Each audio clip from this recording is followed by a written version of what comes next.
So Jamie and I like to relax by watching some Just for Laughs. Well, in fact, the whole family likes, we like Just for Laughs.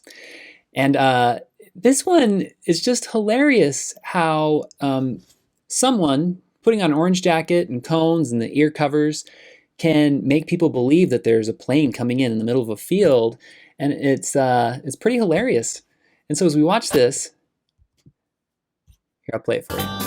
I really started thinking about, okay, where in my life am I not really thinking for myself? I'm just allowing people to tell me what's right, and I'm trusting, which is good. We need to trust each other, but we should do some critical thinking on our own, right? And to some people are more, they're more apt to like follow and more apt to question, just confused on what's going on. But this guy's got a jacket on. He's got cones. Something is going on. Now this is funny, but I'm going to show you something that is just, it's kind of sad. But here we go.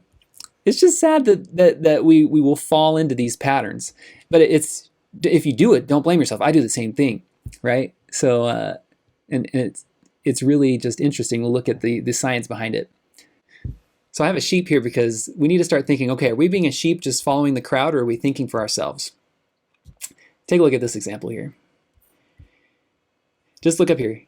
He posted up by a door with a lint roller and no one questioned a thing. He's not even wearing anything official, but he acts official.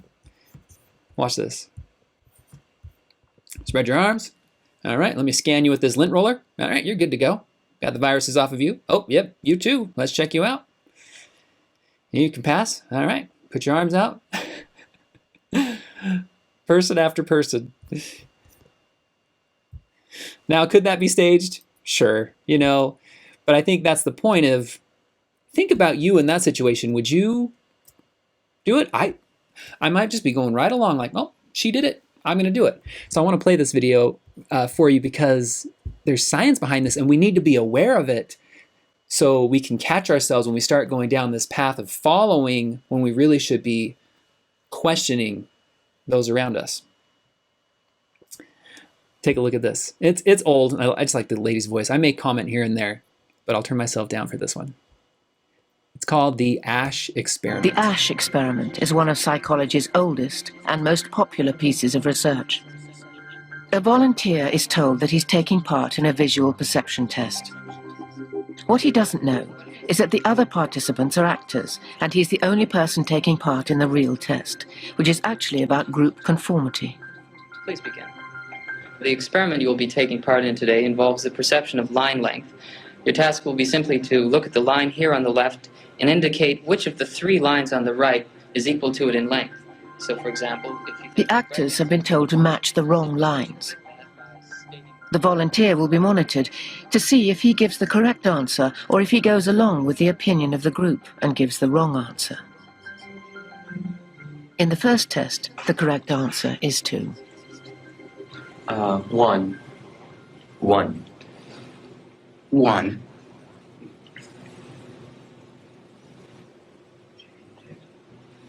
2. 1.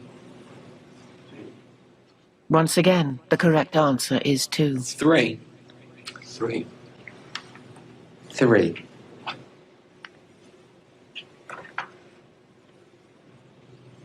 3. 3. The Asch experiment has been repeated many times, and the results have been supported again and again. We will conform to the group. Again, we're very social creatures. We're very much aware of what the people around us think. We want to be liked. We don't want to be seen to rock the boat, so we will go along with the group. Even if we don't believe what people are saying, we'll still go along. 1. 1. 1. 1. Group dynamics is one of the most powerful forces in human psychology.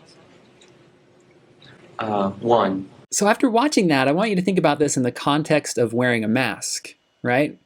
A lot of times we just wear the mask because people told us to.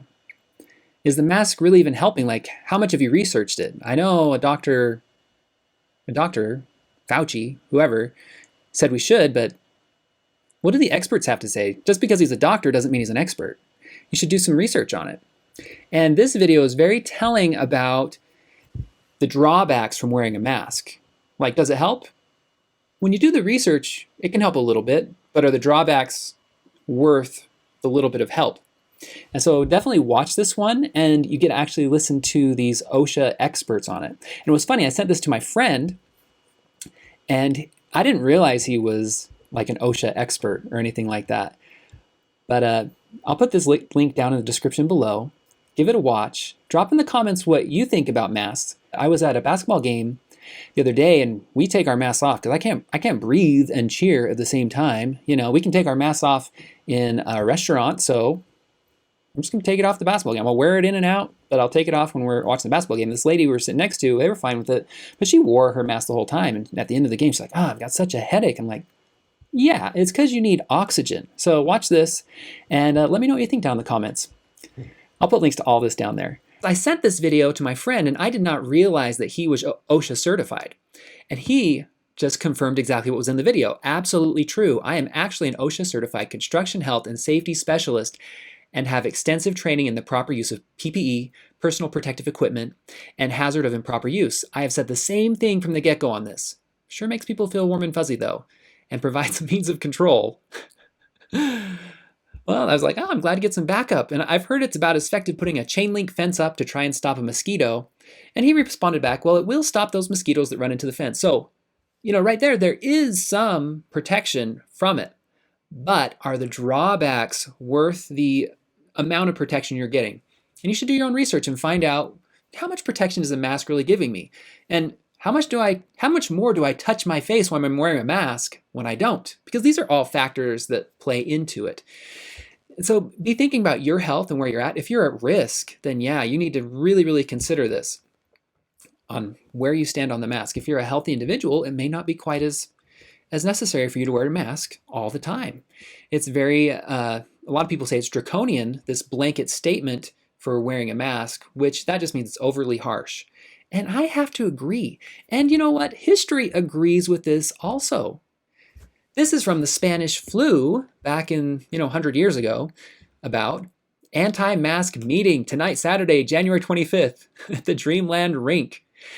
They found out that actually masks were pretty detrimental for hurting people with the Spanish flu, because the Spanish flu would go in and basically tear up all the protective lining in your lungs.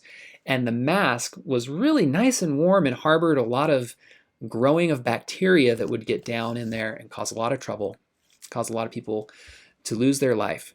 So are masks really the best thing? I'd love to hear from you. Watch those videos. The links are down below, and then comment, subscribe, and feel free to join our newsletter. We'll send out updates every now and then to keep you updated and in the loop, because we discover truth. Anyway, I'll catch you later. Thanks for tuning in.